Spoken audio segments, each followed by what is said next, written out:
Assalamualaikum warahmatullahi wabarakatuh.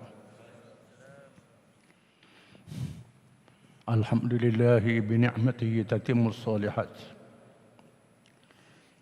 Wassalatu wassalamu ala habibina wa syafi'ina wa imamina wa qudwatina Muhammad Nabiyyir Rahmat wa ala alihi wa ashabihi afdalus salawati wa azkat taslimat. A'udzu billahi minasy syaithanir rajim. Ya ayyuhalladzina amanu kutiba 'alaikumus shiyam kama kutiba 'alal ladzina min qablikum la'allakum tattaqun. Ayyaman ma'dudat. Faman kana minkum maridan aw 'ala safarin fa'iddatun min ayyamin ukhra. Wa 'alal ladzina yutiqunahu fidyatun ta'amu miskin. Faman tatawwa'a khairan fahuwa khairul lahu. Wa an tasumu khairul lakum in kuntum ta'lamun. شهر رمضان الذي أنزل فيه القرآن هدى للناس وبينات من الهدى والفرقان فمن شهد منكم الشهر فليصم ومن كان مريضا أو على سفر فعدة من أيام أخر يريد الله بكم اليسر ولا يريد بكم العسر ولتكملوا العدة ولتكبروا الله على ما هداكم ولعلكم تشكرون. Firman Allah, wahai orang-orang yang beriman, diwajibkan ke atas kamu berpuasa sebagaimana diwajibkan ke atas umat yang lebih dahulu daripada kamu. Tujuannya supaya kamu bertakwa kepada Allah, mengikut perintah dan meninggalkan larangannya dalam beberapa hari yang dibilangkan. Maka sesiapa kalangan kamu yang sakit ataupun musafir, hendaklah mengulanginya pada hari yang lain. Dan barang siapa yang mampu, ini di awal Islam, sebelum diwajibkan Ramadan, dibolehkan kepadanya tidak berpuasa, membayar fidyah kepada orang miskin. Barang siapa menyumbang kepada orang miskin, lebih baik. Dan bahawa dia berpuasa lebih baik lagi daripada menyumbang itu, jika mereka mengetahui. Bulan Ramadan yang diwajibkan padanya Al-Quran, menasahkan ayat dahulu. Dahulunya puasa 3 hari sebulan dan hari 10 Muharram. Dia turun ayat yang berikut, diwajibkan bulan Ramadan dalam sebulan. Maka sesiapa yang menyaksikan Ramadan, hendaklah dia berpuasa. Sesiapa yang sakit, yang uzur, hendaklah mengulanginya pada hari yang lain. Allah menghendaki kemudahan kepada kamu, dia menghendaki kepayahan kepada kamu. Bulan Ramadan diturunkan padanya Quran menjadi petunjuk kepada manusia, keterangan-keterangan daripada petunjuk, dan membezakan antara betul dan salah. Kamu hendaklah menyempurnakan bilangan puasa itu dengan sepenuhnya cukup, supaya kamu menunjukkan kesyukuran kepada Allah Subhanahu Wa Taala. Yang Berhormat Mulia Tengku Seri Bijaya Raja SUK Kerajaan Negeri, Yang Berhormat Ahli Majlis Mesyuarat Kerajaan Negeri, Ketua-ketua Jabatan, hadirin hadirat yang dirahmati dan dikasihi sekalian. Kita berada dalam bulan Ramadan yang sangat diberkati. Bulan kita dijemput menjadi dhaif, menjadi tetamu Allah Subhanahu Wa Taala. Dihidangkan dengan makanan jasad yang ada pahala, makanan roh, makanan akal untuk mengawal hawa nafsu, untuk menterbiah, mendidik manusia menjadi makhluk yang istimewa, yang berbeza dengan makhluk-makhluk yang lain. Makhluk yang dipilih oleh Allah Ta'ala tidak seperti malaikat yang berada di alam rohani, yang ada akal, tak ada jasad, tak ada nafsu, tak berkahwin, tak makan, tak minum. Berbeza dengan makhluk binatang yang ada nafsu, tak ada akal. Adapun manusia, ada roh, ada jasad, ada akal, ada hawa nafsu. Membolehkan mereka diberi peranan oleh Allah Subhanahu Wa Taala berada di atas muka bumi. Peranan yang tidak boleh dilaksanakan oleh makhluk-makhluk yang lain. Maka mereka dididik oleh Allah Ta'ala, ditarbiyah, diajar melalui bulan Ramadan. Diajar bagaimana mengawal jasad mereka, mengawal akal mereka, mengawal ruh mereka dengan menunaikan ibadat puasa yang dijanjikan pahala yang sangat besar. Bukan saja untuk mendidik, pahalanya sangat besar. Disebut dalam hadis Qudsi, Allah Ta'ala berfirman dalam hadis, firman Allah Ta'ala, وَقَدْ تَرَكَ طَعَامَهُ وَشَرَابَهُ مِنْ أَجْلِي فَإِنَّهُ لِي وَأَنَا أَجْزِي بِهِ. Mereka meninggalkan makan, meninggalkan minum kerana aku. Terpulang padaku untuk memberi pahala kepadanya. Amal kebajikan yang lain digandakan sekurang-kurangnya 10 kali ganda. Amal kebajikan, amal baik yang kita buat, Allah Ta'ala beri 10 kali ganda pahalanya. Sekurang-kurang. Bahkan kita niat nak buat amal yang baik, sudah diberi satu pahala, belum buat lagi. Tak jadi buat lagi, pahala itu dikekalkan. Kita ikhlas, tapi ada halangan. Itu amal kebajikan. Sehingga digandakan 700 kali ganda. Ada 700 kali ganda. Adapun puasa, tak terhingga pahalanya, tak tahu nak ganda berapa banyak. Hanya diketahui oleh Allah Subhanahu Wa Taala. Untuk mengetahui betapa besarnya pahala ibadat puasa ini, seorang yang meninggalkan puasa tidak dengan sebab uzur yang diizinkan oleh syarak, seperti kaum wanita, haid, nifas, orang lelaki yang sakit dan musafir, diizinkan oleh syarak. Itu diizinkan. Meninggalkan puasa tidak diizinkan oleh syarak. Dosa besar. Wajib qada. Namun dia tidak boleh mengganti pahalanya walaupun dia berpuasa sepanjang hayat. Itulah kelebihan ibadat puasa ini. Bukan sahaja ibadat puasa, bahkan makan kita, minum kita waktu berbuka, waktu bersahur diberi pahala. Khususnya dalam kita mengawal diri, menjaga nafsu makan, tidak melampau. Kulu washrabu wala tusrifu. Makan dan minum jangan kamu melampau. Kita kawal diri, makan untuk menjaga kesihatan. Kerana puasa ni untuk membina jasad, membina kekuatan jasad tubuh badan kita, jaga kesihatan. Untuk merehatkan perut, merehatkan jasad dalam waktu siang hari. Dan jangan makan melampau selepas daripada itu. Di mana sahur dan berbuka diberi pahala. Menjamu orang yang berbuka puasa diberi pahala. Ibadat-ibadat yang lain banyak lagi, sembahyang tarawih, berzikir dan lain-lain, digandakan pahalanya lebih berbulan-bulan yang lain. Bahkan Ramadan itu sendiri diberi kelebihan oleh Allah Ta'ala.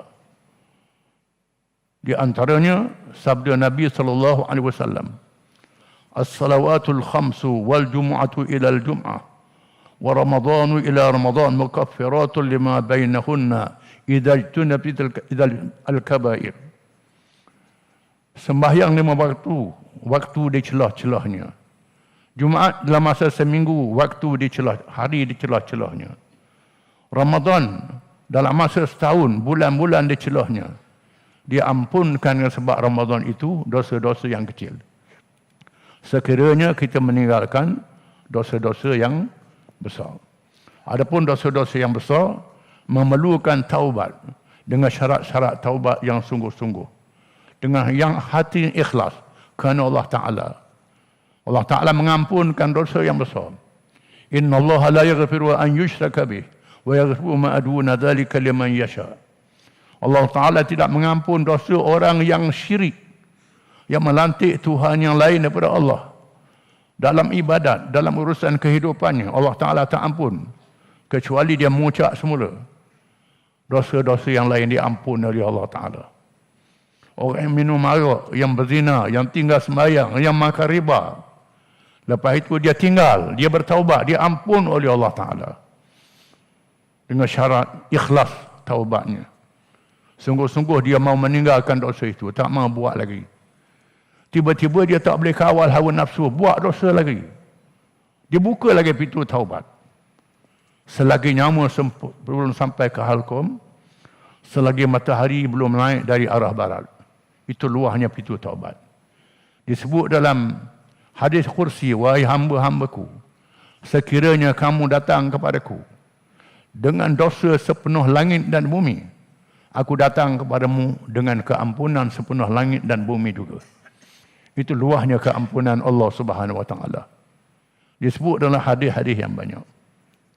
Ramadan adalah peluang untuk kita beristighfar, minta ampun dengan Allah Ta'ala.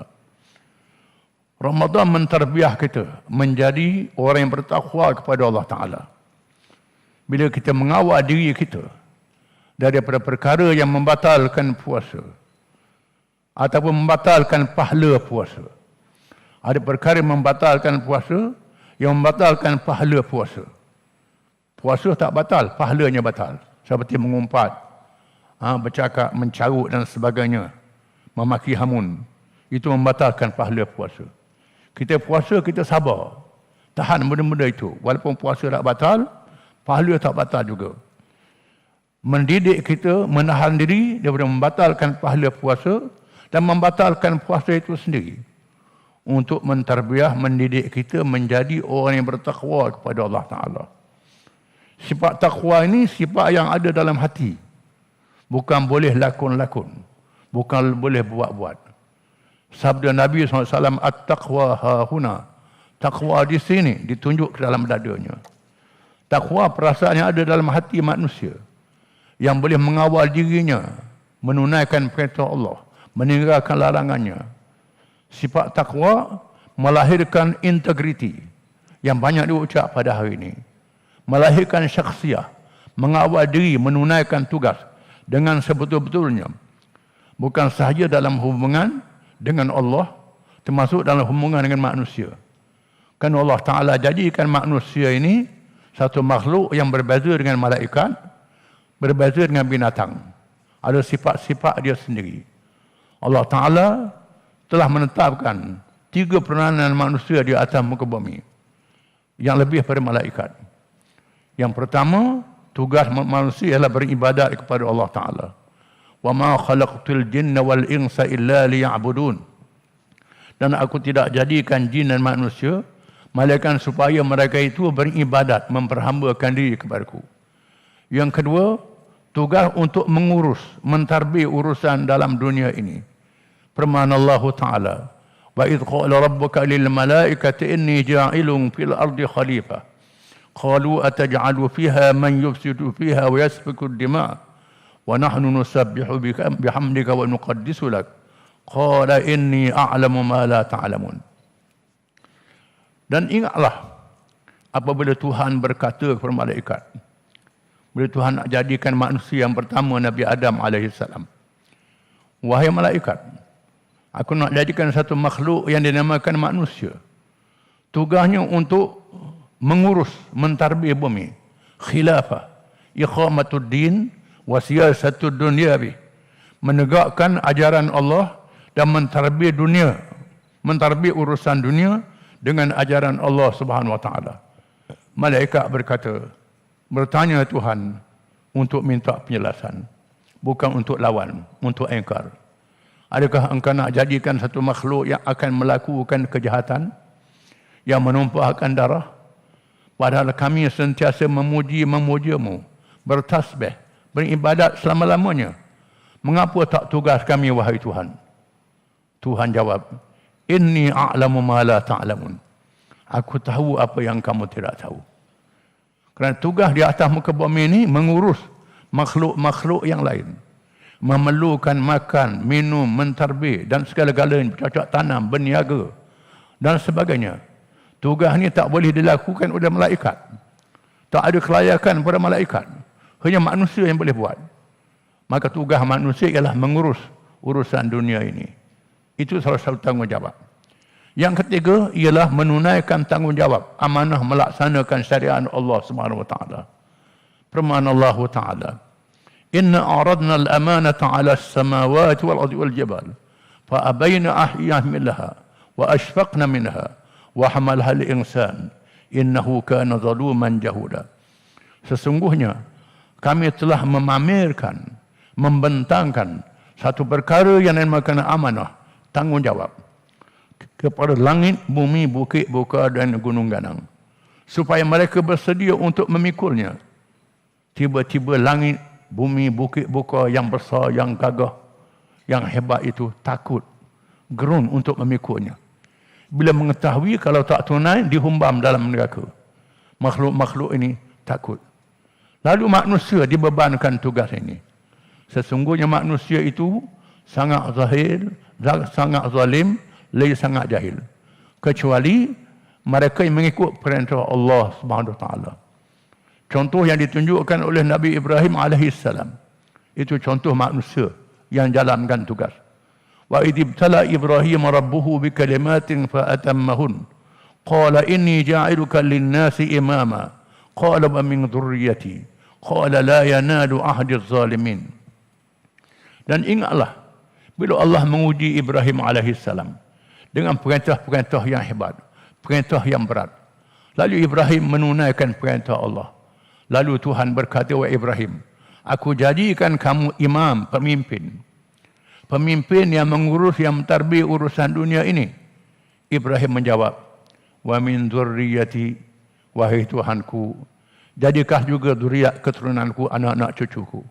Tuhan berkata, "La yanalu ahdi az-zalimin." Tidak boleh menunaikan janji ini oleh orang-orang yang zalim, yang tidak menunaikan perintah Allah Subhanahu wa taala. Perintah Allah itu terkandung di dalam ajaran Islam. Islam. Inna dina 'indallahi al-Islam. Din sisi Allah ialah Islam. Wa man yabtaghi ghayra al-Islam dinan falan yuqbala min wa huwa fil akhirati minal khasirin. Sesiapa yang menuntut, yang mencari, berpegang daripada Islam, dia tak diterima di akhirat, termasuk di kalangan orang yang rugi. Perintah ialah Islam. Lain pada Islam ditolak oleh Allah SWT. Ibrahim adalah Islam. Semua Nabi-Nabi adalah Islam. Tak ada Nabi Yahudi Kristian. Nabi Musa, Islam. Nabi Isa, Islam. Walaupun dia bangsa Yahudi. Bukan agama, tak ikut agama Yahudi. Ibrahim adalah Islam. Hari ini diwar-warkan dengan agama Abraham. Nak campur tiga-tiga agama. Itu salah. Bercanggah Al-Quran. Firman Allah Ta'ala, "Ma kana Ibrahimu Yahudiyan wala Nasraniya, walakin kana hanifan muslima, wa ma kana minal musyrikin." Ibrahim bukan seorang Yahudi, bukan seorang Kristian. Ibrahim ialah seorang Islam. Ibrahim bukan penganut agama musyrikin. Semua penganut agama mengarah Ibrahim adalah pemimpin agung, pemimpin ulung. Bukan sahaja orang Yahudi, termasuk orang Kristian. Termasuk orang Hindu. Perkataan Brahma dalam agama Hindu, itu Ibrahim. Mereka percaya Brahma ni salah satu Tuhan. Di kuih Hindu ada patung Brahma. Patung Brahma ni ada cacat di muka dia. Kan ditampar oleh Shiva. Shiva tampar muka Brahma. Itu kepercayaan agama Hindu. Mereka percaya Ibrahim adalah Tuhan. Itu salah. Ibrahim tidak musyrikin. Ibrahim adalah seorang Islam. Islam adalah agama Allah SWT. Dan Allah Ta'ala meletakkan tanggungjawab manusia yang hidup di atas muka bumi dengan peranan-peranan mengabdikan diri kepada Allah. Peranan memakmurkan bumi, mentarbih dan mengurus. Peranan tanggungjawab menunaikan perintah Allah dan meninggalkan larangannya. Mengabdi kepada Allah adalah hubungan istimewa antara manusia dan makhluk dengan Allah Ta'ala. Hubungan kita dengan Allah adalah hubungan hamba dengan Tuhan. Tidak macam hubungan rakyat dengan kerajaan. Tak macam hubungan pegawai dengan kerajaan. Tak macam hubungan pekerja dengan majikan. Hubungan hamba dengan Tuhan, hubungan yang tak ada pilihan. Wa ma kana lil mu'minin wala mu'minah idza qadallahu amra yakuna lahumul khiyaratu min amrihim. Tidak harus bagi seorang lelaki dan seorang beriman yang beriman, bila Allah menentukan suatu perkara, dia buat pilihan yang lain. Dengan Allah Ta'ala tak ada pilihan. Pegawai tak setuju dengan kerajaan, boleh letak jawatan, kerja lain. Buruh tak setuju dengan majikan, mogok, cari kerja lain. Rakyat tak setuju dengan kerajaan, tak sokong. Kita tak boleh, tak mampu. Nak lari pada Tuhan tak boleh. Kerana kita duduk di bawah langit dia. Duduk di atas bumi dia. Seluruh kehidupan kita adalah pemberian dia. Dia jadikan kita, dia ciptakan kita. Rezeki yang kita makan, setiap nafas yang kita sedut adalah kurnia daripada Allah Ta'ala. Qul in asbaha ma'ukum gharan faman ya'tikum bima'in ma'in. Katakanlah, jika air yang kamu minum itu kering, siapa yang boleh bawa air itu? Tak ada, melainkan Allah.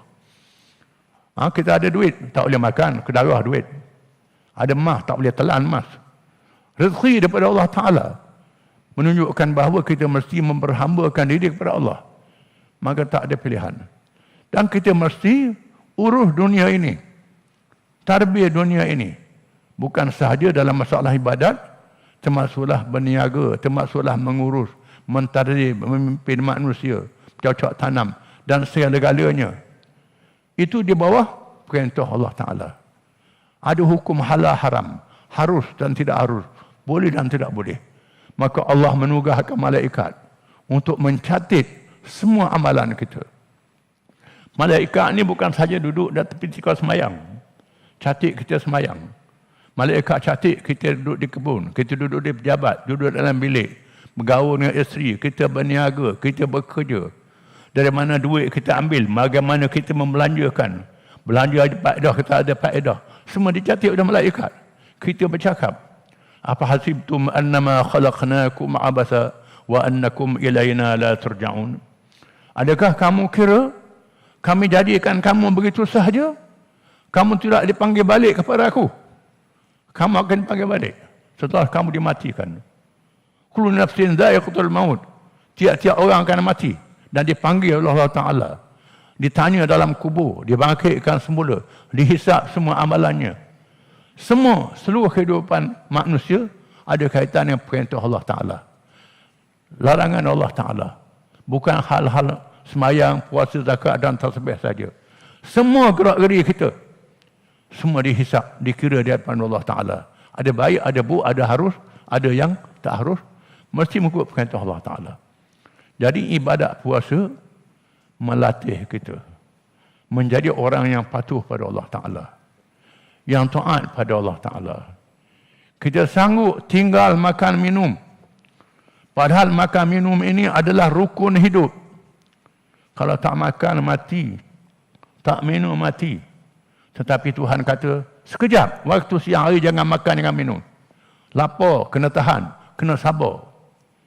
Mendidik kita taat kepada Allah Ta'ala, patuh pada Allah Ta'ala dalam jasad kita, termasuk dalam akal dan roh kita, mengawal diri kita menjadi orang yang sabar, menjadi orang yang bersyukur.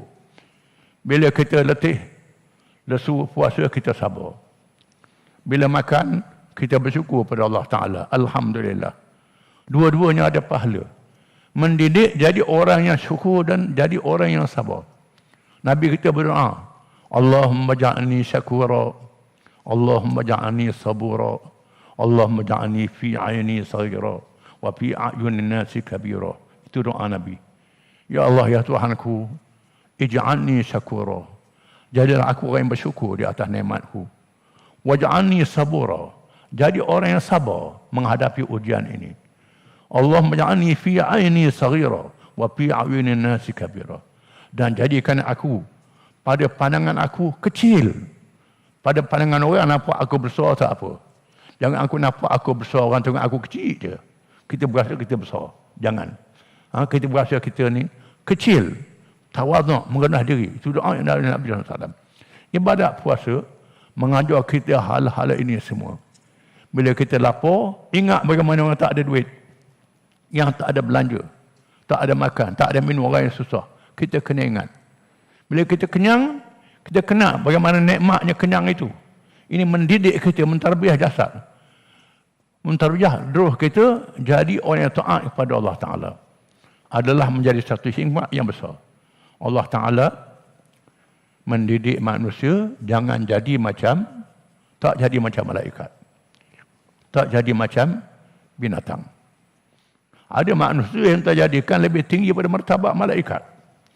Nabi-nabi dan rasul-rasul alaihimussalatu wassalam ada nafsu nabi-nabi ini, kerana mereka adalah manusia. Nafsu makan, nafsu minum, nafsu berkahwin. Nafsu nabi ini kuat pada manusia yang lain, tetapi mereka paling sabar pada manusia yang lain. Mereka menghadapi ujian. Dengan sebab itulah nabi-nabi ini mengatasi para malaikat di langit. Nabi-nabi mengatasi malaikat di langit. Nabi-nabi ini lebih pada malaikat. Rasul-Rasul alaihi salam, khususnya ulul azmi. Ada manusia yang tak guna akal, lebih rendah pada binatang. Manusia yang lebih tinggi pada malaikat. Tuhan tunjuk dalam satu hadis bagaimana Rasul ni tinggi pada malaikat. Cerita ni agak lucu. Bila malakul maut disebut dalam Sahih Bukhari, bila malakul maut datang nak ambil nyawa Nabi Musa alaihi salam, terus dia nak cabut nyawa Nabi Musa. Nabi Musa tampar malakul maut. Tampar malaikat. Sehingga cacat mata dia. Malakul maut datang menghadap Allah. Ya Tuhanku, kata malakul maut, malaikat yang mati, hamba Musa, aku nak ambil nyawa, dia tak bagi. Dia tak bagi, tak benar aku. Dia tak mau mati, wahai Tuhan. Lalu Tuhan kata, wahai malakul maut, Tuhan sembuhkan mata dia dan dia pergi menghadap ke Musa. Ada cara dia. Pergi jumpa dengan Musa, suruh dia letak tangan di atas belakang lembu jantan. Letak atas tangan belakang seekor lembu jantan, beritahu dia, umur-umur macam hak ada buah tapak tangan ni. Banding kehidupan dunia yang sangat, kehidupan yang sangat panjang itu. Tuhan tak beri mu hidup selama-lama. Sekadar itu saja. Barulah dia cabut nyawa dia dan dia berdoa, ya Allah, ya Tuhanku, matikanlah aku berhampiran dengan bumi Palestin. Maka dia wafat hampir bumi Palestin. Ini menunjukkan bahawa nabi-nabi mengatasi para malaikat. Banyak hadis-hadis. Dan ada manusia yang lebih hina pada binatang. Ada yang tak guna akal. Tuhan beri akal. Tapi bunuh anak jahat pada binatang. Kambuh anak jahat pada binatang. Bunuh sama manusia lebih pada binatang lagi. Seolah-olah tak ada akal. Begitu. Jadi ibadat puasanya mendidik kita menjadi manusia yang sebenar. Petunjuknya Al-Quranul Karim. Syahrul Ramadan alladhi unzila fihi al-Quran hudan linnas wa bayyinatin minal huda wal furqan. Bulan Ramadan diturunkan padanya Quran. Petunjuk pada manusia. Keterangan-keterangan daripada petunjuk membezakan antara hak dan batil. Quran adalah mukjizat ilmu yang diberi pada Nabi SAW. Mukjizat petunjuk. Petunjuk yang kita minta tiap-tiap rakaat semayang. Ihdinas siratal mustaqim. Ihdinas siratal mustaqim. Wahai Tuhan, tunjukkanlah kami ke jalan yang betul. Tiap-tiap rakaat minta tunjuk kami ke jalan yang betul. Tiap-tiap rakaat minta. Mengapa diulang tiap-tiap rakaat? Termasuk sembahyang jenazah. Sembahyang yang tak ada rakaat, tak ada sujud, Fatihah dibaca. Doa, ihdinas siratal mustaqim. Kerana petunjuk ini sangat mencabar. Dalam dunia ni, semua orang mengaku dia betul. Yahudi kata dia betul, Kristian kata dia betul, Hindu kata dia betul, Iblis, syaitan kata dia betul, pencuri perampok kata dia betul. Tak ada kata dia tak betul. Menyebabkan kita jadi keliru. Dengan sebab itulah kita mesti doa. Tunjukkanlah kami jalan yang betul, wahai Tuhan. Selepas surah Fatihah, surah Baqarah. Dzalikal kitabu la raiba fihi hudal lil muttaqin. Kitab Quran ini tak syak lagi jadi petunjuk kepada mereka bertakwa. Quran adalah petunjuk. Quran adalah mukjizat ilmu. Yang beza dengan mukjizat nabi-nabi yang lain. Mukjizat nabi yang lain benda pelik. Ibrahim tak anguh dibakar dalam api. Nuh taupan yang besar menenggelamkan semua orang-orang yang menentangnya. Musa tongkat mengalahkan sihir Firaun. Isa boleh menghidupkan orang mati, menyembuhkan penyakit yang tak boleh diubah oleh ilmu perubatan. Daud boleh picit besi dengan tangan, lembut. Tapi Nabi kita diberi mukjizat ilmu. Mukjizat Al-Quranul Karim yang diturunkan bulan Ramadan. Diturunkan dari Lauh Mahfuz, dibawa ke langit dunia ataupun Mawaqi'un Nujum. 30 juzuk. Diturunkan dalam masa 23 tahun. 30 juzuk Al-Quran. Ini mukjizat ilmu. Tak boleh dicabar. Semua ilmu ada dalam Quran. Ilmu yang wajib. Ilmu yang sunat. Ilmu fardu ain. Ilmu fardu kifayah. Ilmu sihir yang diharamkan disebut dalam Quran. Quran jadi petunjuk. Wa in kuntum fi raibin mimma nazzalna ala 'abdina fa'tu bi suratin min mithlihi wad'u syuhada'akum min dunillah in kuntum sadiqin. Fa in lam taf'alu wa lan taf'alu fattaqun nar allati waquduha an-nas wal hijarah wa'iddat lil kafirin. Jika sekiranya kamu ragu terhadap Quran yang kami turunkan pada hamba kami Muhammad sallallahu alaihi wasallam, silakan membuat satu surah sepertinya. Panggil penolong-penolong kamu, pembantu-pembantu kamu. Sama ada Tuhan-Tuhan yang kamu puja lain daripada Allah, ataupun pemimpin-pemimpin yang kamu sanjung sangat bijak, ataupun ilmuwan kamu dalam segala bidang ilmu pengetahuan. Panggil mereka buat satu surah sahaja seperti Al-Quran. Jika kamu adalah orang yang benar, jika kamu tidak dapat membuatnya dan kamu tidak akan dapat membuatnya, takutlah kamu akan api neraka. Di mana umpan neraka itu manusia dan batu-batu. Dia sediakan untuk orang yang melawan, yang kafir yang melawan. Melawan apa? Melawan Al-Quran. Tak ada siapa yang boleh sahut cabaran ini. Tak ada. Quran memberi jawapan dalam semua perkara. Dalam Quran dia sebut cerita-cerita zaman dulu. Walaupun tak sebut tarikh. Cerita Firaun, cerita kaum Ad, cerita kaum Samud. Macam-macam kaum zaman dulu. Hari ini ahli-ahli sejarah gali dalam tanah. Jumpa kesan-kesan, jumpa semua kenyataan-kenyataan Quran adalah betul. Firaun tu ada, kaum Ad, kaum Samud itu ada. Termasuk Quran mengatakan tentang angkasa lepas. Tentang matahari. Tentang bulan, peredaran matahari.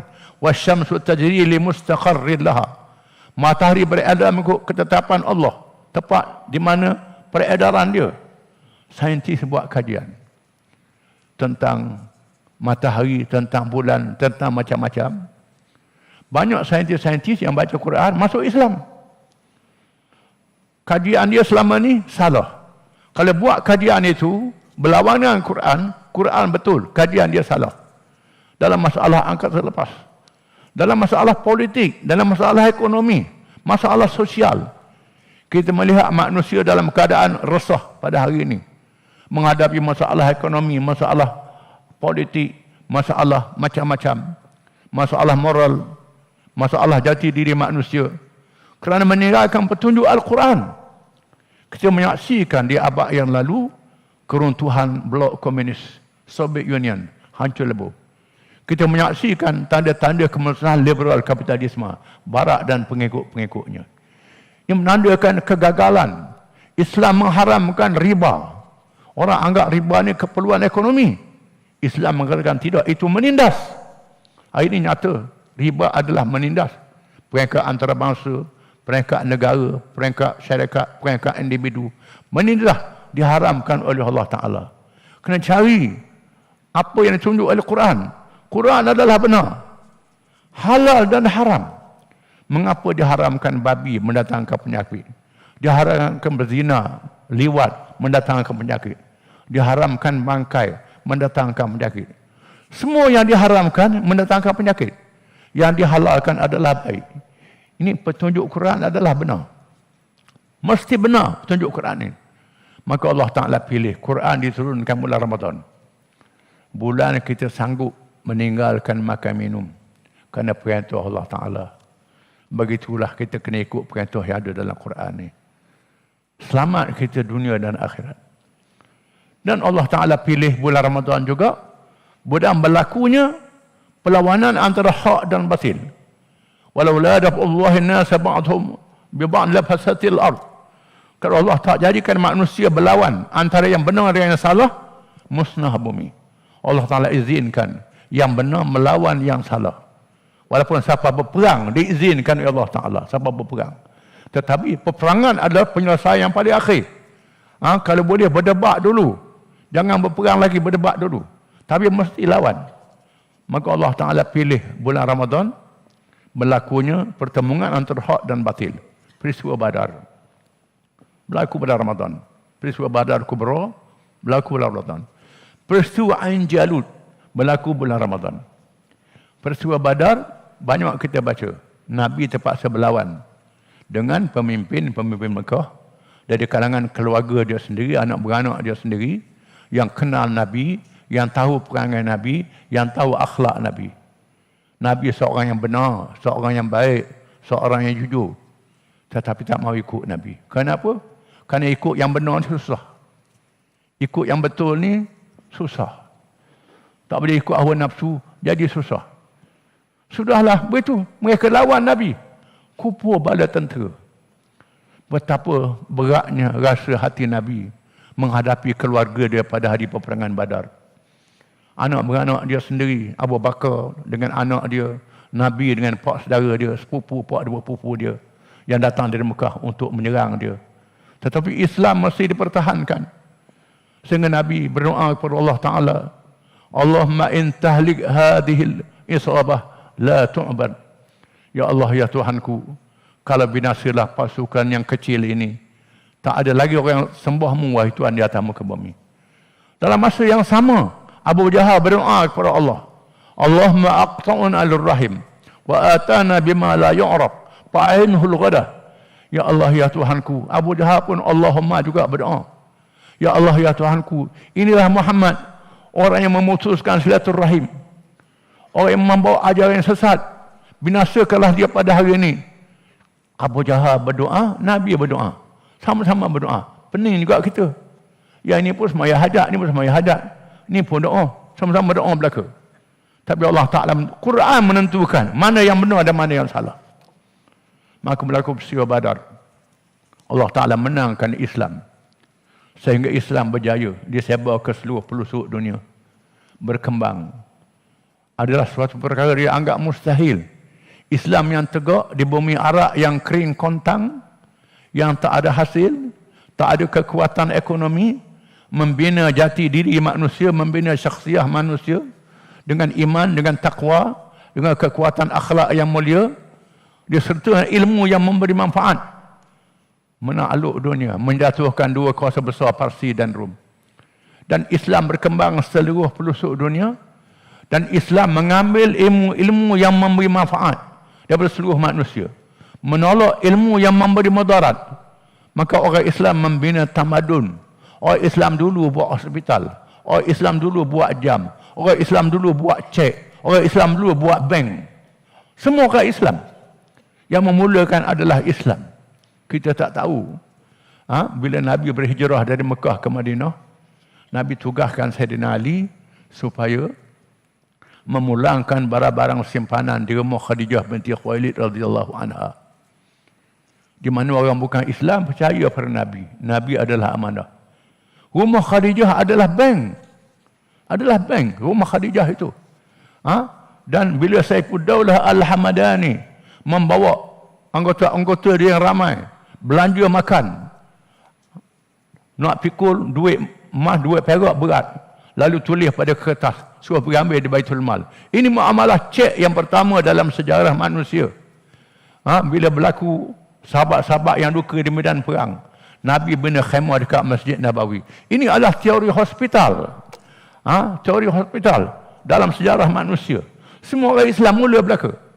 Islam memulakan tamadun. Di mana orang barat ni dalam keadaan jumud, dalam keadaan jahil, keadaan buta huruf.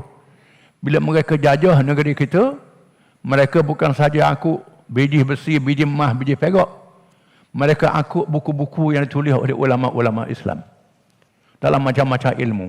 Hari ini masih ada dalam arkib di England, di Perancis, di Belanda, buku-buku dalam segala bidang ilmu pengetahuan. Mereka terjemah dalam bahasa mereka, maka terciptalah kemajuan sains dan teknologi. Tetapi malangnya mereka tak ambil Islam. Mereka pisahkan daripada agama. Maka ilmu sains merosakkan diri mereka sendiri. Memusnahkan mereka yang berlaku hari ini, kemusnahan sendiri. Ini tujuannya. Jadi Perang Badar ni membawa titik sejarah yang penting dalam sejarah Islam. Berlaku bulan Ramadan. Bulan Ramadan juga berlakunya Ain Jalut. Ain Jalut ni di masa orang Islam sangat lemah. Orang Islam sangat lemah di zaman kerajaan Abbasiyah, di mana bala tentera Jahil Khan.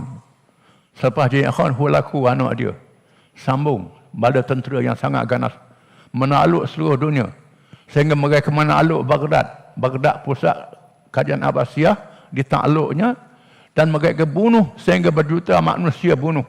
Baghdad jadi kolam darah. Buku-buku yang ditulis oleh ulama-ulama Islam dalam segala ilmu dipunggah, diangkut, dijadikan benteng untuk menyeberangi sungai Furat dan Dijlah.